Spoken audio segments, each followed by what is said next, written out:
अस्सलाम वालेकुम स्टूडेंट्स, मैं हूँ साजिद खान और आप देख रहे हैं बाय पॉइंट।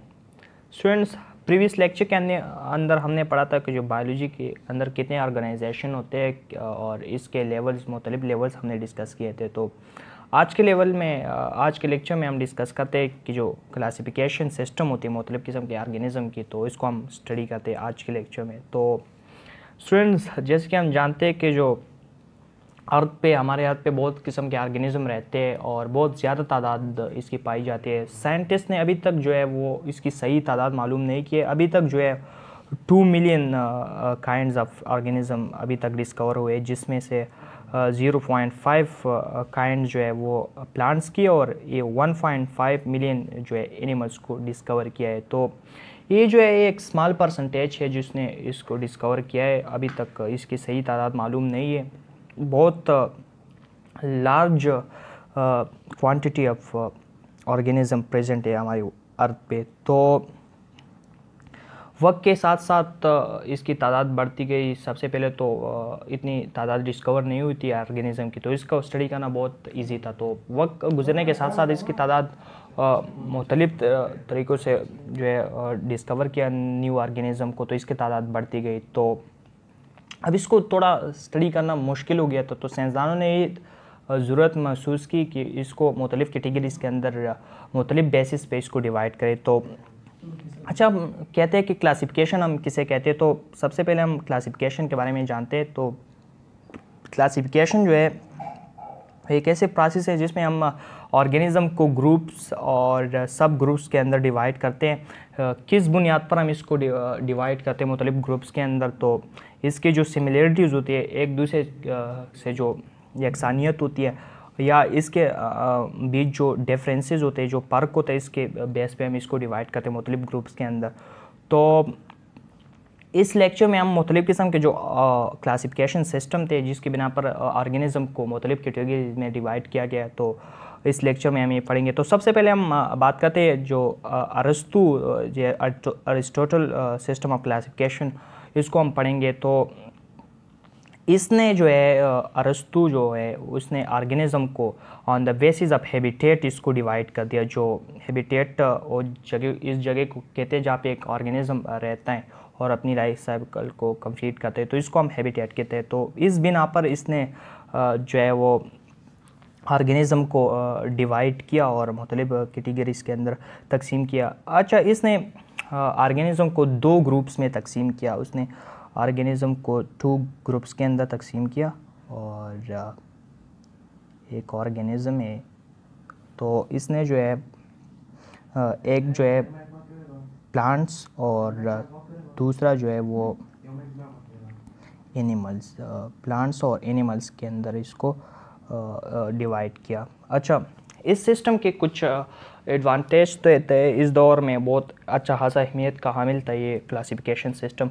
लेकिन वक्त गुजरने के साथ साथ इसमें कुछ खराबियाँ भी है, इसकी कुछ डिसएडवांटेजेस भी है। जैसे कि इस सिस्टम में ये जस्टिफाई नहीं किया गया कि जो एक एनिमल होता है एक ग्रुप में, वो इस ग्रुप के जो दूसरे ऑर्गेनिज़म होते हैं इससे सिमिलरिटीज़ इतनी शो नहीं करती, तो उसको भी एक ग्रुप में रखा गया।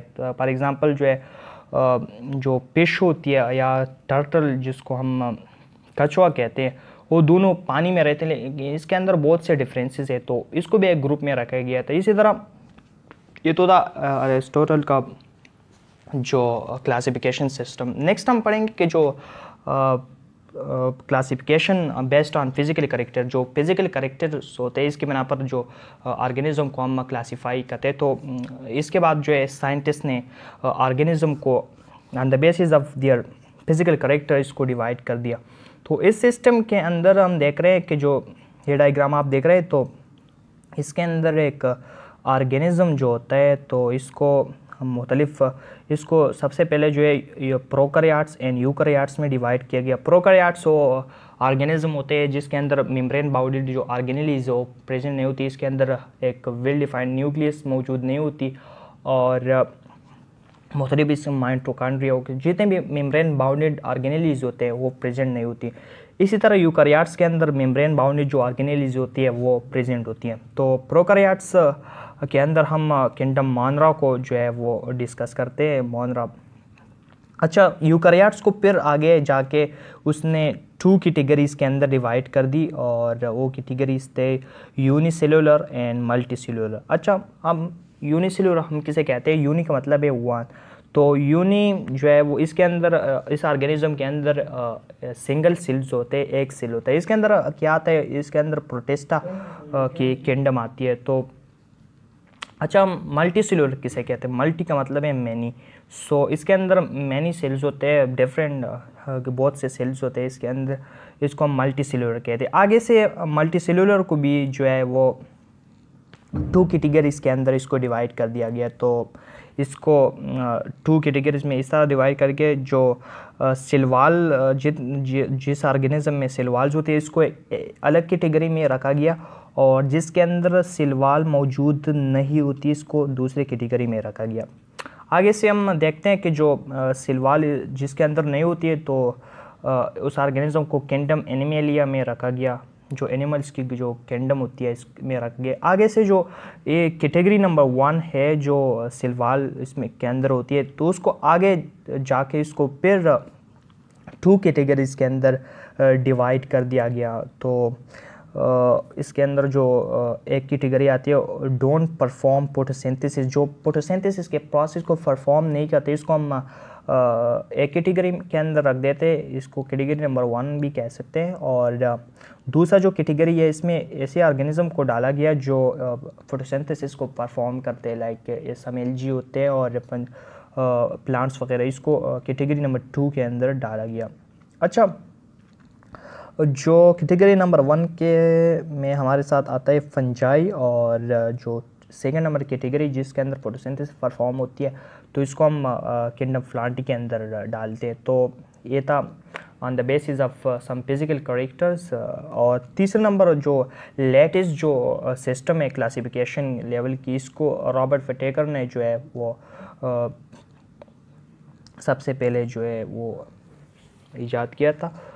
और इस सिस्टम के अंदर जो ऑर्गेनिज्म को को रॉबर्ट विटेकर ने जो है डिस्कस किया था, सबसे पहले इसने बनाया था 1969 के अंदर, और इसने ऑर्गेनिज्म को 5 किंगडम के अंदर तकसीम किया। तो सबसे पहले हम बात करते हैं कि इसने सबसे पहले किंगडम प्रोकैरियोटी, और सेकंड नंबर पे जो है किंगडम प्रोटोक्टिस्टा, इसको हम किंगडम प्रोटिस्टा भी कहते हैं। और थर्ड नंबर पे जो किंगडम है वो kingdom fungi, and fourth one is kingdom Plantae, and fifth one is kingdom Animalia. तो आगे से हम ये जो 5 मुख्तलिफ कैटेगरीज है इसके ऊपर हम थोड़ा थोड़ा डिस्कस करेंगे। ये रॉबर्ट विटेकर की पिक्चर है, और 1920 को पैदा हुए और 1980 के अंदर इसकी डेथ हो गई। तो सबसे पहले हम आते हैं किंगडम प्रोकैरियोटा की तरफ हम आते हैं। तो इसके कौन कौन से कैरेक्टर्स होते हैं? सबसे पहले हम आते हैं कि इसकी कैरेक्टर्स के बारे में। तो ये जो है ये ऑर्गेनिज्म यूनिसेलुलर्स होते हैं, यानी यूनिसेलुलर का मतलब होता है कि इसके अंदर एक सेल होती है। इसी तरह दूसरा इसकी कैरेक्टर होती है एक माइक्रोस्कोपिक होती है, यानी हम इसको आम आंख से नहीं देखते, इसको देखने के लिए हम माइक्रोस्कोप का सहारा लेंगे। अच्छा, तीसरा जो इसका कैरेक्टर है वो है लेक मेम्ब्रेन बाउंडेड ऑर्गेनेल। जैसे कि हमने पहले भी बताया कि प्रोकैरियोट्स के अंदर जो मेम्ब्रेन बाउंडेड ऑर्गेनेल्स होती है वो ऑर्गेनेल्स जो मेम्ब्रेन जिससे मेम्ब्रेन के अंदर ये बाउंड होती है, तो वो ऑर्गेनेल्स इसके अंदर एब्सेंट होती है, जैसे कि माइटोकॉन्ड्रिया है, न्यूक्लियस है वगैरह, जितने भी जो मेम्ब्रेन बाउंडेड ऑर्गेनेल्स होती है तो इसके अंदर एब्सेंट होती है। अच्छा, नेक्स्ट जो है हम इसकी जो सेल वॉल्स जो है वो म्यूरिन से बनी हुई है। म्यूरिन भी एक टाइप का ऑर्गेनिक कंपाउंड है, इसके बनी हुई होती है इसके सेल वॉल। अच्छा, इसके एग्जांपल्स को अगर हम देखें तो इसके एग्जांपल में हम देखते हैं जो बैक्टीरिया होती है या सियानोबैक्टीरिया होते हैं इसके अंदर आते हैं। इसी तरह आप इसका एक बैक्टीरिया है, इसका एक डायग्राम आप देख सकते हैं यहाँ पे। अच्छा स्टूडेंट्स, तो सेकंड नंबर पर जो हमारे साथ किंगडम आता है वो है किंगडम प्रोटोक्टिस्टा, या इसको हम सिंपली हम इसको प्रोटिस्ट भी कहते हैं। तो इसके क्या कैरेक्टर्स है? तो ये यूकैरियोट्स होते हैं। यूकैरियोट्स यानी इसके अंदर जो मेम्ब्रेन बाउंडेड ऑर्गेनेल्स होते हैं वो प्रेजेंट होते हैं। इसी तरह जो इसके जो दूसरे यूकैरियोटिक किंगडम्स होते हैं, जैसे कि किंगडम प्लांटी, किंगडम एनिमल, इसके अंदर कुछ छोटे छोटे से डिफरेंसेस होते हैं, स्मॉल डिफरेंसेस होते हैं। और इसी तरह इसका जो हैबिटेट है, कहाँ पे रहता है, तो ये इक्वेटिक हैबिटेट्स के अंदर रहते हैं, यानी मतलब पॉन्ड्स या मतलब इक्वेटिक हैबिटेट्स के अंदर रहते हैं। तो इसके एग्जांपल की अगर हम बात करें तो इसमें हमारे साथ आता है इल्जी आता है, प्रोटोजोआ, यानी प्रोटोजोआ के अंदर हम देख रहे हैं अमीबा है, पैरामीशियम है, यूग्लिना वगैरह। तो ये है कुछ डायग्राम्स आप देख रहे हैं, ये पैरामीशियम और ये है यूग्लिना। और नेक्स्ट जो आप देख रहे हैं ये है पोलीजीसेप्टिक, इसको हम कहते हैं, पंग लाइक प्रोटेस्ट होते हैं। और इसी तरह जो आप कॉलोनियल फार्म में आप देख रहे हैं वो लॉक्स को देख रहे हैं, जिस क्रिट फार्म में नहीं होता। तो अच्छा, नेक्स्ट हम थर्ड नंबर पे हम देखते हैं कि जो किंगडम है इसको हम कहते हैं किंगडम फंजाई। तो इसके अंदर फंजाई होते हैं। इसके करेक्टर की हम बात करें तो ये भी यूकैरियोट्स होते हैं और ये मल्टी सेलुलर होते हैं, मल्टी सेलुलर जिसके अंदर बहुत से सेल्स होते हैं। अच्छा, इसकी जो सिलवाल की हम बात करें तो इसकी सिलवाल काइटन एक कंपाउंड है, इससे बनी हुई होती हैं। तो अच्छा, इसके अंदर जो क्लोरोप्लास्ट होती है, क्लोरोप्लास्ट एक ऑर्गेनेली होती है जो फोटोसिंथेसिस को परफॉर्म करने में बहुत रोल प्ले करते हैं। इसके अंदर क्लोरोफिल होती है और इसके अंदर ये एब्सेंट होती है। अच्छा, इसी तरह जो है ये हेट्रोट्रॉपिक होते हैं, यानी ये अपने लिए खुराक तैयार नहीं कर सकता। इसके अंदर जो फूड स्टोर होती है in the form of glycogen की फॉर्म में, इसके अंदर जो फूड स्टोर होती है। इसकी एग्जांपल की हम बात करें तो ये है ईस्ट है, मशरूम है, और इसी तरह जो ये है आप देख रहे हैं जो किंगडम प्लांटी होते हैं, 4 नंबर पे आते हैं, प्लांट्स की जो किंगडम होती है इसके अंदर। अच्छा, इसकी करेक्टर की हम बात करें तो ये भी यूकैरियोट्स होते हैं, मल्टी सेलुलर होते हैं। अच्छा, इसके अंदर एक बेसिक जो करेक्टर है इसकी तो यह है ये ऑटोट्रॉपिक होते हैं। ऑटोट्रॉपिक हम किसे कहते हैं कि जो अपने लिए खुराक खुद तैयार कर सकता है। अच्छा, इसकी जो सिलवाल होती है वो सेलुलोज से बनी हुई होती है, एक पॉलीसेकेराइड है सेलुलोज। अच्छा, इसकी एग्जांपल्स की हम बात करें तो जो ब्रासिका है, जो सरसों का होता है, मलबेरिया फाइनेंस जो होते हैं, और फर्न्स वगैरह, ये सब इसके एग्जांपल्स है जो इस डायग्राम के अंदर मुख्तलिफ़ किस्म के प्लांट्स आप देख रहे हैं। अच्छा, 5th नंबर पे जो किंगडम है तो ये किंगडम एनिमेलिया। तो सबसे बड़ा जो किंगडम है इसको हम किंगडम एनिमेलिया कहते हैं। इसकी करेक्टर्स क्या होती है, ये भी यूकैरियोट्स होते हैं और ये भी मल्टी सेलुलर होती है। एक करेक्टर कॉमन है मुख्तलिफ़ किंगडम के अंदर, जैसे कि प्लांट्स है और जो एनिमल्स है। इसी तरह इसके अंदर जो बेसिक जो करेक्टरिस्टिक्स होती है तो ये हेट्रोट्रॉपिक होती है, जो which can not prepare their own food. तो इसकी जो सिलवाल्स होती है इसके अंदर सिलवाल यहाँ पे इसके अंदर एब्सेंट होती है। जो प्लांट्स के अंदर हमने बात की थी तो इसकी सिलवाल जो है सेलुलोज से बनी हुई होती है। यहाँ पे अगर हम इसकी सिलवाल की बात करें तो इसके अंदर सिलवाल जो है ये नहीं होती और इसके अंदर जो है सेल मेम्ब्रेन आउटर कवरिंग होती है सेल्स की। अच्छा, इसकी हम बात करते हैं एक इसके अंदर एक और जो करेक्टरिस्टिक फीचर है तो इसको हम सेंट्रियोल्स एक ऑर्गेनेली होते हैं जो सेल डिवीजन में एक अहम रोल प्ले करते हैं, इसके अंदर एक प्रेजेंट होती है। यहाँ पे अगर हम प्लांट की तरफ जाए तो यहाँ पे जो है वो प्रेजेंट नहीं होती है, यहाँ पे वहाँ पे एब्सेंट होता है।